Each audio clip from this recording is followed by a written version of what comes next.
everybody, welcome back to Art a la Carte and another piece in my, hopefully someday, fairy zine that I want to do.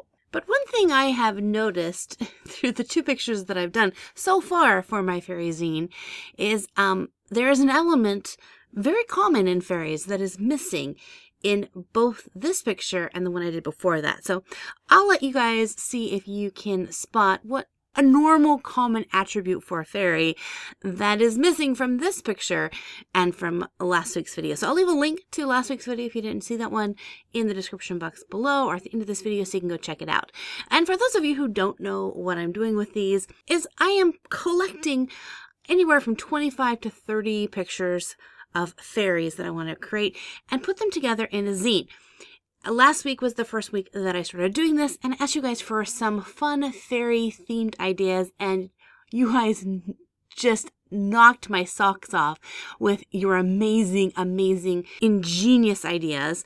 So I am so stoked to start working on these and creating these fun fairies. So any other ideas that you guys come up with, you can definitely leave those in the comment section below. If you guys are struggling to find some sort of theme to draw, I would highly recommend going and reading the comments in last week's video if you're looking for a fairy theme. In fact, if you guys want to do these along with me, go right ahead. I would love to see your creations for some of these fun themed fairies. I think that would be great. So if you do, make sure to tag me in your photos on Instagram or Twitter, on Facebook.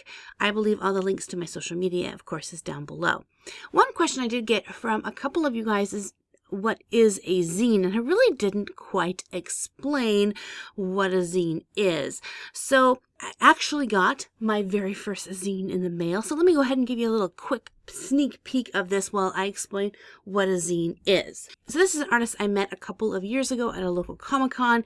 She works really closely with the Copic marker company, so if you see any kind of Copic art, chances are you might have seen her work. So her name is Chihiro How, and her artwork is absolutely adorable. So I follow her on Instagram. I'll leave a link to her Instagram account in the description box below if you want to check it out. Also check out her Etsy shop. She has amazing artwork here. But during Inktober, which during October you draw an ink drawing every single day for the month of October, she drew 31 witches, and they're so cute. I absolutely love all of these so very much. I'm just going to show you just a couple of the pictures because I definitely think that you should go and purchase her zine. If you've never gotten a zine before and you like this style of art, I highly recommend this being the first one in your collection. It's the first one in my collection and hopefully not the last. I'm kind of becoming addicted now. I want to collect these because these are perfect. They're not huge art books. They're just really small, little, inexpensively printed collections of art. So you can collect them and they're not going to take up a lot of space. They're really fun to kind of go through. With that being said, if you have created a zine of your art and would like and have it for sale, put a link to your website where you sell your zines. I would love to take a peek at them. If it's an art style that I like and kind of inspires me, who knows, I might purchase my second zine, and then I would be an avid zine collector. Right now I only have one, so you can't say I'm really a collector because I only have one. But once I have two zines, man, I'm a full-on collector of the zines. So I haven't quite decided yet if I'm going to print these myself or send them away to a print shop to have them printed. I'm still doing some research. So for those of you who have printed zines or self-printed your own zines, let me know the pros and cons, or if you have a certain print company that you find prints really good zines. I have a print company that I use for my actual art prints and things like that I sell on my Etsy shop, but they're really not set up for printing like little booklets or anything. So any helps and suggestions on that would be awesome.